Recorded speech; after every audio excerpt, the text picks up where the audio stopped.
নাটোরের সিংড়ায় জ্বালানি তেল মজুত রেখে কৃত্রিম সংকট সৃষ্টির অভিযোগে অভিযান চালিয়েছে উপজেলা প্রশাসন। এ সময় 10,000 লিটার তেল মজুত রাখার অপরাধে এক ব্যবসায়ীকে 5,000 টাকা অর্থদণ্ড দিয়েছে ভ্রাম্যমাণ আদালত। শনিবার 7 মার্চ দুপুর 2টায় সিংড়া পৌরসভার নিংগইন এলাকায় এই অভিযান চলে। উপজেলা নির্বাহী কর্মকর্তা আবদুল্লাহ আল রিফাত আদালত পরিচালনা করেন।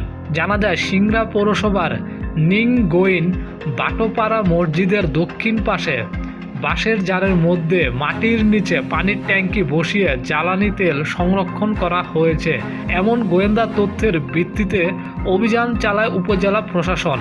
অভিযানে মাটির নিচে ট্যাঙ্কির মধ্যে 10,000 লিটার তেল মজুদ পাওয়া যায়।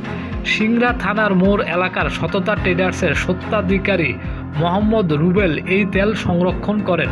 পরে তাকে অন্যায়ভাবে তেল সংরক্ষণের অপরাধে 5,000 টাকা জরিমানা করা হয়। একই সঙ্গে রোববারের মধ্যে ডিজেল দোকানে স্থানান্তরের নির্দেশ দেওয়া হয়।